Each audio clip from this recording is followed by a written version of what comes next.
Silence is a funny thing.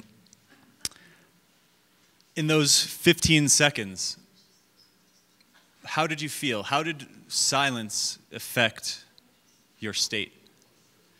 Some of you might have been nervous for me. Some of you thought maybe I don't know the words to my talk. Some of you may have thought I'm mildly narcoleptic. Who knows what's going on? But I enjoy the idea of silence, and I enjoy that it can be a powerful communication tool.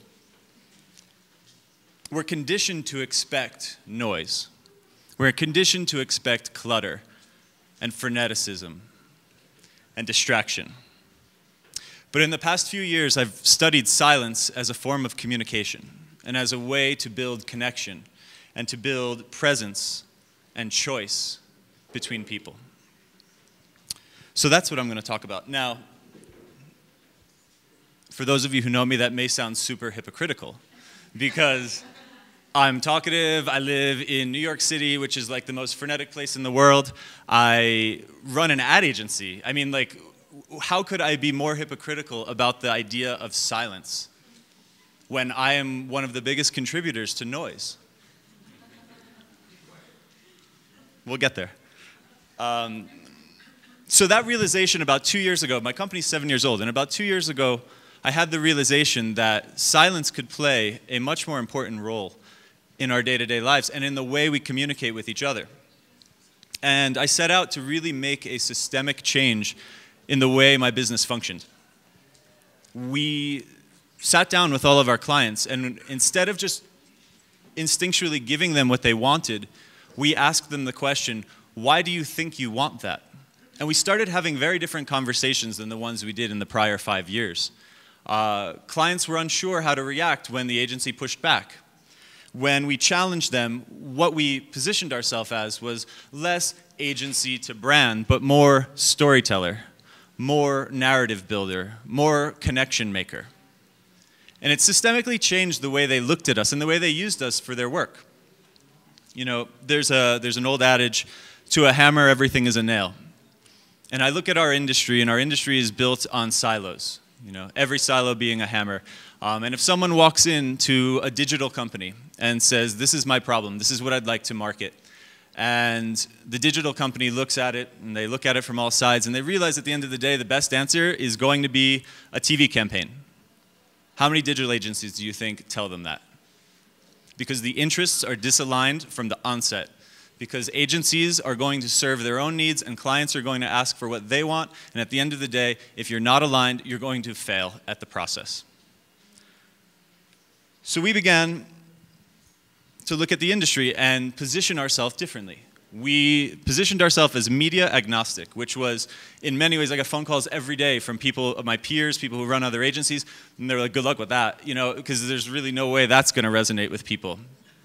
The industry is built on rewarding the siloed success of communications. The best digital agency, the best TV company, the best whatever it is.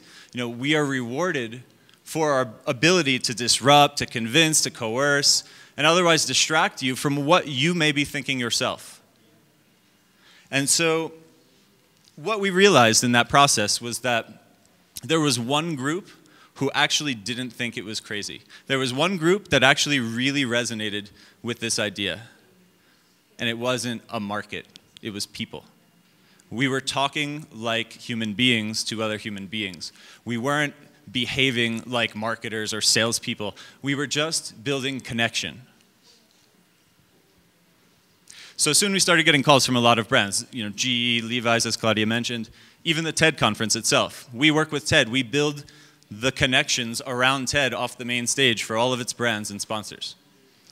And in doing so, I attribute a lot of our work and a lot of our agency's success to the idea of being present, to the idea of silence as a form of noise making, and to the idea of building connection viscerally between two people. So we view our job as a counterpoint to distraction. We're fighting advertising with advertising, really, is what we're doing. And we're, you know, being meaningful in every action. We're trying our best to not contribute to the clutter. And ultimately, I think we've changed the discourse between brands and consumers. But in doing so, I had to start asking myself, How can we build these types of communications? How can we do this sort of stuff if we don't understand presence? And I began to really ask myself, when was the last time I was wholly present? When was the last time that I wasn't checking my phone, sitting at dinner while I'm talking with friends, going on Facebook, thinking about tomorrow, remembering the meeting from yesterday? I was never fully in the moment. And about 2 years ago, I decided that I would make a change, not just for my company, but also for myself, to try every day to be more fully in the moment, to be more fully present. Now, let's face it, we're not monks in a monastery. It's very difficult, with all of the stimulus we have around us, to be fully present. But it's not just how we choose to interact with that stimulus, but it's more important to think about how are we allowing that stimulus to impact us, to affect us in a way that is taking away from our presence. So today we're going to do an exercise right before we break for lunch called gazing. It's a fantastic meditation that I've been doing for several years now, and I'd like to invite the group to do it along with me. So throughout history, the idea of meditation as a form of attaining presence has been very powerful. And we stand in Mexico and part of a huge Mesoamerican tradition of meditation and spirituality as a form of attaining essence. And if any of you have been to any of the pyramids here and gone to the top, you may have found 2 benches at the top of a lot of pyramids. And those were traditionally used for 2 tribal leaders, often a shaman and a tribal leader, to stare eye to eye, to connect soul to soul and look at each other and determine what the next course of action would be. So that's what we're going to do today. I'm going to donate the rest of the time for this talk to focusing each other on working with each other. But in the few minutes before we break, I just want to touch on a couple quick things. But really think about it. When you do this, think about this. When's the last time you sustained eye contact? When's the last time you held eye contact with another person for more than 8-10 seconds? We're conditioned to want to distract ourselves from that type of connection. And this is something that I think can be very valuable, and something that we even use in our office in a way to settle the room, to settle our thoughts before we begin thinking about projects. Imagine that. Imagine how different your life would be if you could maintain a whole and utter sense of presence on a day-to-day basis. If we could decondition our brains to avoid the advertising-induced white noise craving, social media desirous conditioning, and instead simply be fully in the moment.